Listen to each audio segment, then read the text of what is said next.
आज 11 अक्टूबर है, अंतर्राष्ट्रीय बालिका दिवस। प्रत्येक वर्ष 11 अक्टूबर को मनाया जाता है।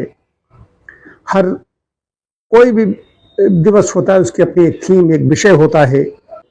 मैं जो लड़की हूँ, मैं जो बदलाव लाती हूँ, संकट के अग्रिम मोर्चे पर लड़कियां, ये विषय है। The girl I am, the change I lead, girls on the front lines of crisis. ये विषय है। इसमें मुख्य लैंगिक मुद्दे, असमानता, घर में भी भेदभाव होता है, बच्चों को पढ़ाई लिखाई में भेदभाव होता है। हमने देखा है कई लड़कियों को अच्छी पढ़ाई लिखाई कराई जाती है, लेकिन कई लोग हमने देखा, जो अच्छे घरों की बात बता रहा हूं, कि लड़कों को शिक्षा अच्छी दी गई, लड़कियों को नहीं दी गई। हमारी उनमें कुछ शिष्याएं भी हैं, मैं नाम नहीं लेना चाहता हूं। लड़की को लड़के से ज्यादा पढ़ाना चाहिए, मेरा ये चिंतन है और मेरा अपना विचार है, ऐसा होना चाहिए। फिर रूढ़ है, कई समस्याएं, रूढ़ियां हैं, समान अवसर को मिल नहीं पाता। तो उनकी उत्थान की दिशा में आज उनकी चर्चा होती है। उनसे असमानताएं जो हैं, उन्हें किसी प्रकार की समस्या उत्पन्न न हो। बाहर जाती हैं तब भी उनके सामने समस्याएं आती हैं, संस्थाएं में जाती हैं, कहीं पर भी, चाहे सरकारी गैर सरकारी संस्थाएं बहुत अच्छा काम कर रहे हैं, लेकिन रास्ते में आते जाते समय समस्याएं आती हैं। तो लैंगिक भेदभाव ऐसे समाप्त नहीं हो सकता। लैंगिक भेदभाव तो और बढ़ता चला जा रहा है, हमें तो ऐसा लग रहा है। जो बहुत बड़ा अच्छा वर्ग है, जो चिंतनशील हैं और जो भी धर्मात्मा, जो धर्म मार्ग पर चलने वाले व्यक्ति हैं, उन लोग तो उनका चिंतन अलग होता है, लेकिन सभी का चिंतन लड़की के प्रति ऐसा नहीं हो सकता है, और सबको उसकी दृष्टि बदल जाती है। मैं ये कहना चाहता हूं आज अंतर्राष्ट्रीय बालिका दिवस पर, कि मैंने क्या किया, मैंने बालिकाओं के लिए, लड़कियों के लिए क्या किया। हमारे यहाँ बीपी भारत सरकार चला रही है, बेटी बचाओ बेटी पढ़ाओ, बहुत अच्छा अभियान भारत सरकार द्वारा चलाया जा रहा है। मैं उसकी प्रशंसा करता हूं। और मैं क्या, पूरे सर्वत्र उसकी प्रशंसा हो रही है, ये होना चाहिए। लेकिन मैं स्वयं अगर अपने से पूछता हूं, आज मैं ऊपर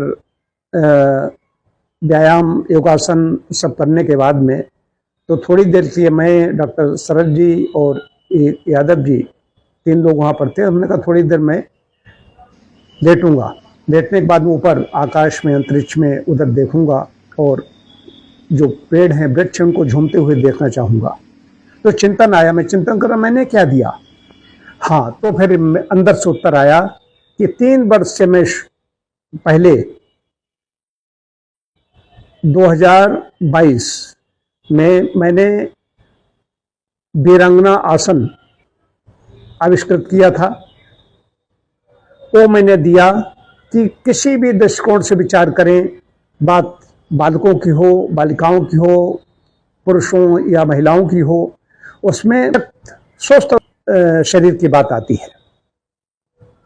तो वीरांगना आसन ये पहले मैंने कर दिया, इस पर चर्चा भी हुई, गूगल पर भी यदि आप देखेंगे तो वीरांगना आसन आ जाएगा। महिलाओं के नाम से कोई आसन नहीं था, एक आसन मिलता था, बटरफ्लाई जो करते हैं, अंग्रेजी में बोलते हैं बटरफ्लाई। तो मैंने कहा ये बटरफ्लाई है, तितली है, तो तितली आसन ये महिला वाला नहीं है, ये ही बटरफ्लाई है, शी बटरफ्लाई नहीं है, ये तितला है, तितली नहीं है। वीरांगना आसन मैंने दिया, वीरांगना जैसा ध्वनित होता है। वीरांगना आसन में 3 वर्षों से मैं स्वयं, हमारे डॉक्टर मित्र यहाँ की जो बड़े अच्छे रेप्यूटेड डॉक्टर हैं, ऐसे लोग, और कई यहाँ के बड़े प्रबुद्ध वर्ग, व्यवसायी बड़े बड़े, सब वीरांगनासन करते हैं। सरकारी सेवा के कुछ लोग ऐसे हो करते हैं, लड़कियां भी कर रही हैं, महिलाएं भी कर रही हैं।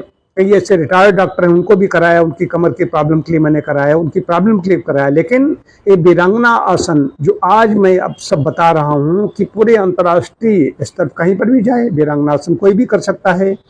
ये मुख्य चीज है कि मैंने क्या दिया, मैंने दिया ये वीरांगना आसन है उनके नाम से, और वास्तव में खड़े होते ही हैं, तो खड़े होते ही उसमें हम बीच बीच में हम वीरांगना आसन कर सकते हैं। बैठे बैठे कर सकते हैं, खड़े और बैठे दोनों तरीके से मैंने उसको बनाया है, बताया है।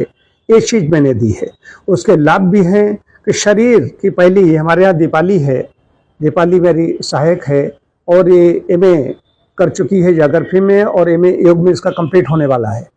योग की बड़ी ये मास्टर है, मास्टर तो डिग्री होने जा रही है, लेकिन मास्टर खाली यही नहीं, फिजिकल जो अपना इसका योगा है बड़े नेशनल लेवल पर इसने खेला है। कहाँ गई थी? उड़ीसा में, भुवनेश्वर में कार्यक्रम हुआ था पिछले वर्ष, वहां पर नेशनल लेवल पर खेल करके आई, प्रदेश में चैंपियन रही है। जो संस्थाएं भेजी जाती हैं यूनिवर्सिटी की तरफ से भेजा जाता है, इसने किया है। तो बात ये कहना चाहता हूँ, ये भी उसमें जब मैं कर रहा था बता रहा था, ये भी उसमें शामिल थी। और ये नित्य 2 घंटे प्रैक्टिस करती है। मैं ये कहना चाहता हूँ कि कुछ भी कर रही हों लड़कियां, कोई काम कर रही हों, वर्किंग गर्ल्स हों या सरकारी सेवा में हैं, गैर सरकारी सेवा में हैं, सामाजिक मतलब की संस्थाएं हैं उनमें काम कर रही हैं, या घर में काम कर रही हैं, घरेलू कार्य कर रही हैं, पढ़ रही हैं, उनको आसनों की योग की ओर मुड़ना होगा। योग में वीरांगनासन उनके नाम से बनाया गया है, इसका भी ध्यान रखना होगा। इसको आप सर्च कर सकते हैं, गूगल पर सर्च करेंगे तो आपको वीरांगनासन मिल जाएगा। मैं इतने दिनों से मैंने बोला इस पर, इसकी उपयोगिता पहले भी बताई, बराबर करता रहा हूं। करते करते करते जब 3 वर्ष हो गए, इस बार अंतर्राष्ट्रीय योग दिवस के आसपास ही इसको मैंने बनाया था, उसके अगले दिन या दूसरे तीसरे दिन ही इसका 22 जून 2022 को ही इसका आविष्कार हो गया था। तो 3 वर्ष एक प्रकार से हो चुके हैं। अब मैं ये कह रहा हूं कि हर तरीके से ये उनके लिए उपयोगी है, पुरुषों के लिए भी उपयोगी है। वीरांगना आसन से खाली ये बालिकाओं का ही नहीं, बालकों का भी काम चलेगा उससे, कि वीरांगना आसन सबके लिए समान रूप से आवश्यक है। लेकिन नाम वीरांगना आसन है, वीरासन थे तमाम, भद्रासन थे, लेकिन ये वीरांगना आसन मुझे अंदर से ऐसी प्रेरणा हुई थी। परमपिता परमात्मा तपस के ध्यान करता हूँ, साधना करता हूँ, जप करता हूँ, दोनों से मेज करता हूँ, तो अंदर से हुई अंतः प्रेरणा ऐसी हुई कि वीरांगनासन एकदम जैसे मालूम होता है किसी ने स्ट्रीम पे लाके वीरांगनासन कर दिया। और बड़ा अच्छा है, यहाँ की योग के भी चाहे हरवंश सिंह हो जो काम कर रहे हैं, हालांकि मैं तो सबसे पुराना हूँ, सबसे पहले से काम कर रहा हूँ वो, लेकिन इन सब ने उसकी प्रशंसा की। इसके साथ में एक बात और बता दूं कि मैंने शहीद आजम भगत सिंह के पैतृक निवास से यात्रा प्रारंभ की थी, तब मैंने चोटीपुरा गुरुकुल में व्याख्यान दिया। उसके बाद में जब मैंने चौका चेतना यात्रा की, उत्तर प्रदेश के समस्त मंडलों में मैं गया, उसमें चोटीपुरा गुरुकुल, बस्ती का पीजी गर्ल्स कॉलेज, चंदौसी का पीजी गर्ल्स कॉलेज, हरदोई का बेड़ी माधव इंटर कॉलेज, इसके अलावा कई जगह कुरुक्षेत्र, जामिया मिलिया इस्लामिया यूनिवर्सिटी, इनमें सब में जो व्याख्यान दिए उसमें लड़कियां भी शामिल थीं, लेकिन ये तो बिल्कुल गर्ल्स कॉलेज ही थे। तो मैं समझता हूं मैंने उनके लिए कुछ न कुछ किया, अपने को सौभाग्यशाली मानता हूं।